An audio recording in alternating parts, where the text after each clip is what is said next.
Nearby neighbors were startled to see thick black smoke and flames from the crash so close to their home Saturday. One neighbor helped get the family out of harm's way. Jeremiah Marshall spoke exclusively to the man who pulled the mother and son out of the vehicle. He's standing by live at Jennifer's Loop in Orange Grove with more. Jeremiah. Yeah, Greg, just a heartbreaking situation. But if you go ahead and take a look here, you can see the orange lining of when the driver had skid and crashed into a fence. And at the very corner there, you can see black grass on where this all took place. Take a look.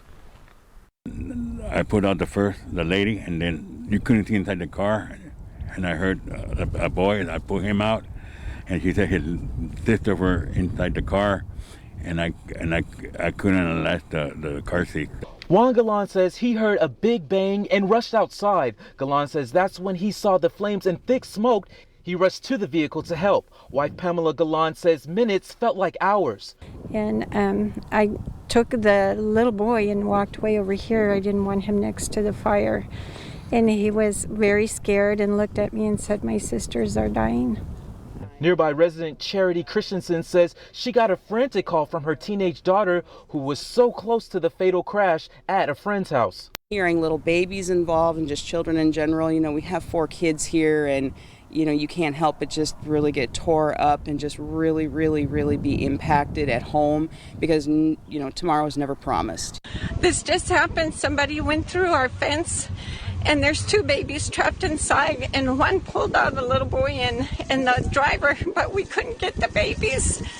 The Galans say fire crews came to the scene, but they tried to do as much as they could to help, but they say this will never be a day they will forget. I was just in disbelief. I couldn't believe that, and I was worried. I wanted to get the babies out, and the fire just went so fast we couldn't get the babies out, and it was just so horrific. I was pulling on those car seats, and I couldn't get them out.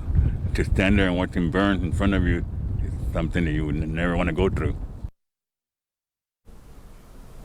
And in the meantime, the Galans say they will continue to pick up the pieces and clean up what is left. Reporting here on Jennifer's Loop, here on Orange Grove, Jeremiah Marshall, Action 10 News. Jeremiah, you spoke with the gentleman who pulled the mother and son out of the car, and he must have felt very helpless not being able to get the other 2 children out. Do they plan on any kind of commemoration on their property for what happened there this weekend? Well, Greg, that's actually a really good question. I was talking to the wife, Pamela, and she was telling me that the area where the black smoke and the black grass is at, that she wants to put a monument there, but first she wants to find someone to bless that area first. All right, Jeremiah, thank you very much. Meanwhile, there are lots of questions surrounding the mother's medical history in the wake of the crash. We spoke with DPS Sergeant Nathan Brandley, who told us investigators aren't sure what caused the episode, but did confirm to Action 10 News that the mother was on seizure medication. Brandley says it's not just epilepsy which can cause these episodes. Several other conditions can as well, something he's seen firsthand. I've stopped several cars before in the past, thinking it might have been a DWI because it had all the factors and signs there, but indeed it turned out to be somebody that was having real low blood sugars. There's different kinds of medical conditions that, people can have or suffer from and still be able to drive, but it could also, unfortunately something like this is not planned for. And the family affected by the tragedy is asking for help from the community. They've started a GoFundMe, and people as far away as Florida have helped. Our team coverage continues with Patrick Johnstone. He joins us live now. And Patrick, I understand you spoke with someone who's actually donated to that page.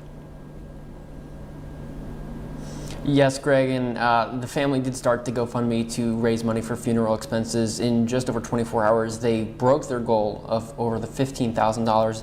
As of right now, they're sitting at just under $16,500. And when Sinton Man offered his services to donate floral arrangements for the funeral, Adrian Alanis said the floral arrangements would be placed on the casket for the funeral viewing. He said he wanted to help any way he could to make things easier for the family. Seeing this tragedy, it really touched me, and I hope that this donation can bring comfort to, the family who is experiencing such sadness and such a difficult time.